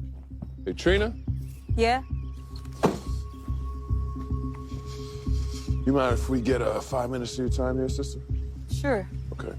I turn on my mini audio recorder to capture this conversation with Trina. All right, look, we're out here working this case. And that gentleman that was killed at Richard's store? I heard about that. What's the talk on the street? Everybody keep talking about they don't know who did it. What's the rumor you heard between me, They was just like, one of the neighborhood guys did. You get a name? No. You sure? Look, I'm from around here, all right? I know how these streets be talking. You live here? Yeah, right around the corner. Late 80s. As me and Trina are talking and realize we actually know each other. Oh, God, I'm going backwards. That's Crazy. my mom. She has been in my apartment. That's my mom. That's my mom. Oh, my God, it's a small world. Once she knew the connection, that I was that cop for when she was a little girl, bam, she started giving it up. Somebody stopped me and said, you heard that there was Twan that shot the man. All right, so you said his name was Twan. Yeah. That's just a rumor, though. That's just what I heard. Thank you for your time, sister. Appreciate you. All right, thank you. On the way back to the office, we speak with Antoine Weems' mother, Angela, who agrees to let us interview her son. Angela Weems is more than cooperative on the phone. She even said, "I'll be in your office in an hour." When we arrive, Angela's already there. Miss Williams. That's right. She's got a grimace on. I mean, she's got on a scowl. The biggest thing about this encounter is she's all alone. I'm looking all over the office. I don't see a 16-year-old in her tow. Where's your son? I didn't bring him. Angela says her son Twan had absolutely nothing to do with the murder. You won't be talking to him at all. I'll tell you everything you need to know. We feel like something's up. If this young brother's innocent, then why can't she let him talk to him? Talk to me. There was this young boy named Twan. The Obayakor Anyamichi homicide case is heating up. We've identified 16-year-old Antoine Weems as our prime suspect. Where's your son? I didn't bring him. You won't be talking to him at all. Antoine's mother comes to the office, but refuses to cooperate. I'll tell you everything you need to know. We're getting roadblocked by Antoine's mom. So you're making a statement? No. I ain't making no statement. Well then, ma'am, I guess our time here is done. Y'all need to drop this right now. My son couldn't have done it. Angela, with this scowl on, is now angry and snarling, talking about, "My son was with me, I'm his alibi." And you're his alibi? Yes, and I'm not the only one. Have we been looking at the wrong suspect? All right, where were you? Out of town. We were at a party. She said, "My son Antoine was 25 miles away, south of the city. He never left, and I had eyes on him up until the hours of 3 o'clock in the morning." So I need the names and numbers of everyone that was at that party. Here you go. Our antennas are sticking straight out. Something's not right here. I'm done. This is just too convenient. Typically, an alibi is one person, maybe two. All of a sudden, Angela's got a slew of people. Let's call everyone on that list. See what they got to say. All the names that Angela Weems gave us were relatives, cousins, and aunts. There was not one independent witness or someone outside her family she said was going to be part of this investigation. That's a no-go. Yeah, me neither. We call every one of them. Nobody answers the phone. So we leave voicemail messages hoping somebody call us back. Let's get back to work.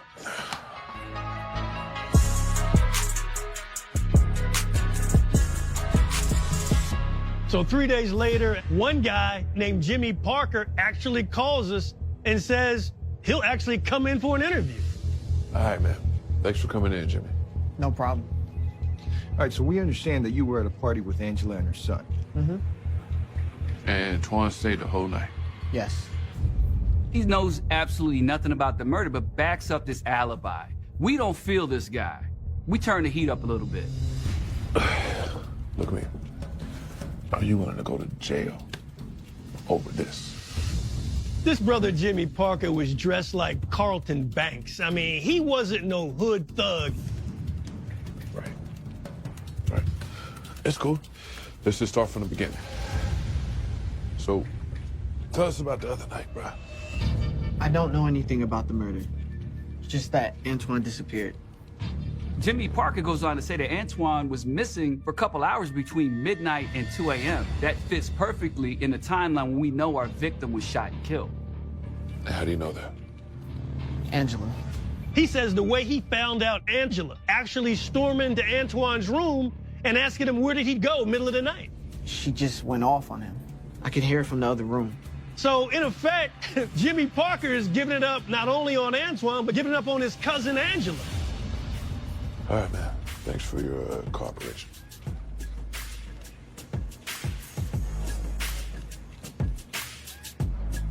All right, so now we know Angela lied. Exactly. Which means we're on to something. Yo, we should put a photo lineup in front of our witness, Simon. Yeah. I'll reach out to him.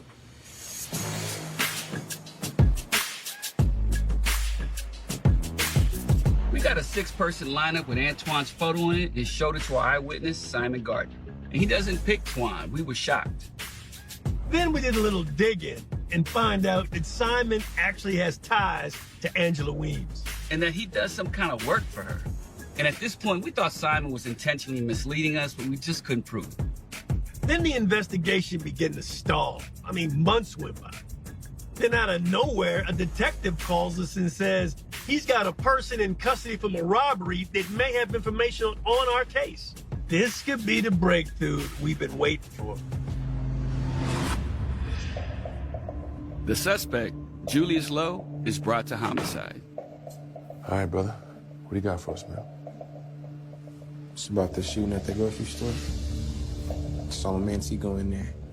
When Julius Lowe drops the name a friend of his known as T, I'm thinking T Twan, we're on the right page. All right, where were you? Across the street. And all I heard was pow, pow, pow. He hears gunfire, and T is running out the store.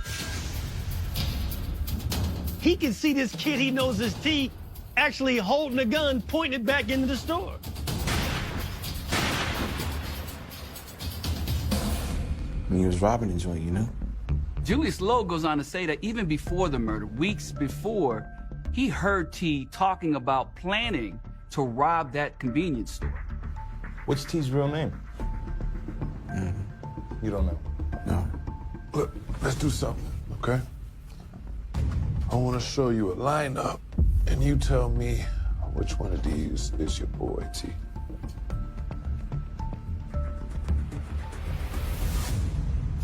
Take your time. And he's not saying anything. And we're starting to worry now. Have we been looking at the wrong suspect?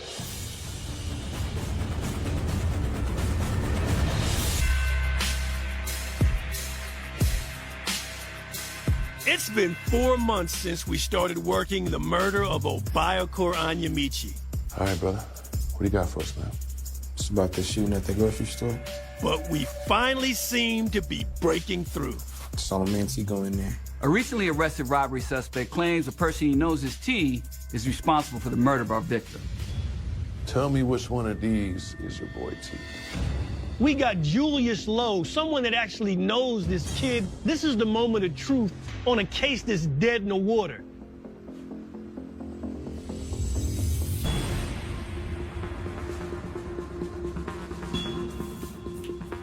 Ooh, what's up? What's up? None of them dudes look familiar, all right? At this point, my heart just sunk. Okay, so you didn't see T in this lineup? No. No. We see that he's fixated on the third photo, which just happens to be the photograph of Antoine Weems. Hey, let me do something. Want to take a little break? Yeah? Want to step outside, grab some air? Can I smoke? Yeah? We'll hook you up, brother. Come on. All right, we'll leave this stuff here, get some air, reset the energy. You know what I mean? If you're a reluctant witness, we want to make you feel like you're in the comfortable confines of your home and see if he can have a change of heart. All right, over here. We can post up over here. So we take Julius outside for some fresh air and a smoke. You want? As soon as we got outside and lit this brother's cigarette, he's in our ear like it's a secret. Yo, it was 3. T is number 3? Yeah. This is a bam moment. This brother Julius just said T is the guy that's our shooter. We now know T is Antoine Weems. All right, hey, why didn't you tell us before, man? I don't know. All right, come on. He doesn't want to be a snitch, but he wants us to get the right person that did it. This is common, but we're going to take his ass back inside and have him say it again on camera. Julius put us where we needed to be, and the only reason we got him is because he got locked up for a robbery. We got to consider a jury may not like that. And we just kept grinding, trying to find something really solid tying him to this murder. several folks told us about a really close friend to Antoine, a youngin' named Sean Jackson Jr. Word on the street was that Antoine called him after the murder and confessed. We pulled phone records and saw a dirty call from Twan's mother's house directly to Sean's house. It was time we had a talk with this young man. We meet with Sean's father to see if we can get a blessing to speak with his son. Hey, look, man. Your son might be mixed up in a real bad situation, man. I don't want my son going down the wrong path. He was looking out for his son's best interest. Okay, so the suspect called your son after the murder. Let's settle this. Junior, get down here. He knows something's up, so he actually calls his son from inside the house. Hey, Junior, get down here. And tells him to come out and talk to us. Sit down. All right, young blood, check it out. Did Twan call you the night of the murder? This is the linchpin of our investigation. Someone known to our suspect. We can't wait to see what he reveals. You made the right choice. So the suspect called your son after the murder. The Obayakor Anyamichi case seems like it's about to pop. Well, let's settle this. Junior, get down here. A face-to-face with Antoine Weems' friend may provide the answers we need to close the case. Sit down. They grew up together, and now he's here having to make a decision that's going to affect the rest of Antoine's life. Did Twan call you the night of the murder? Yeah. Okay, look, he told me straight up. I think I killed a man. You gotta hold down the hood for me. We know what that means. You tell somebody to hold the hood down for me. That means keep me informed if anybody brings my name up. He said he was trying to rob him, but he saw he had a gun and panicked. That's a third-party confession. We've connected this thing. You made the right choice. This little boy's gonna have to testify in open court. But this is the action that's giving our case gas. It's time to roll. On January 27, 2009, we obtained an arrest warrant charging Antoine Weems with felony murder and aggravated assault. 4 weeks later, he turns himself in. It took almost 8 months to tie this case together. While it's circumstantial, it's a thoughtful story that makes sense. Antoine went to that convenience store with the intent on committing a robbery.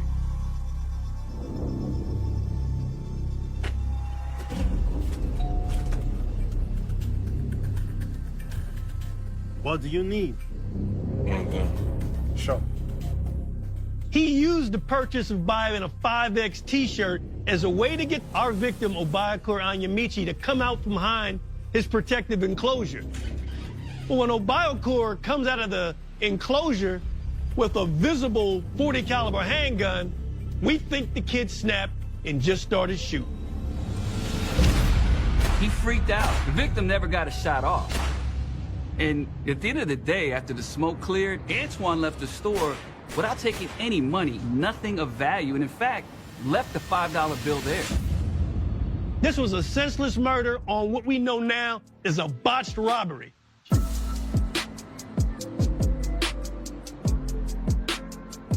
Much to our dismay, a judge let Antoine out on bond, but with one condition. The kid's gotta wear an ankle monitor. On August 17, 2009, as we're preparing for trial, we received word Antoine Weems cut off his ankle monitor and fled the area. While he was on the run, Antoine tried to rob his sister's friend. He ended up shooting this woman in the neck and beating her 1-year-old child. This level of brutality is unbelievable. This should never have happened, but the justice system does not always work like you think it should. The next day, Antoine Weems is arrested once again for shooting this woman and beating this baby, but this time, Antoine gets no bond. In 2010, Antoine Weems finally goes to trial. He is convicted and sentenced to life plus 5 years. 2 months after the guilty verdict of the homicide, Antoine Weems pleads guilty to shooting the woman and beating the child. it gets an additional 75 years. The victim was a 48-year-old Obayakara Mimichi. When I think about this case, for me, it's a sad story of someone chasing the American dream. Obi was my everything. My heart just still, to this day, feels for the wife of Obayakara Onyemichi left behind. She lost her entire family that day. Y'all need to drop this right now.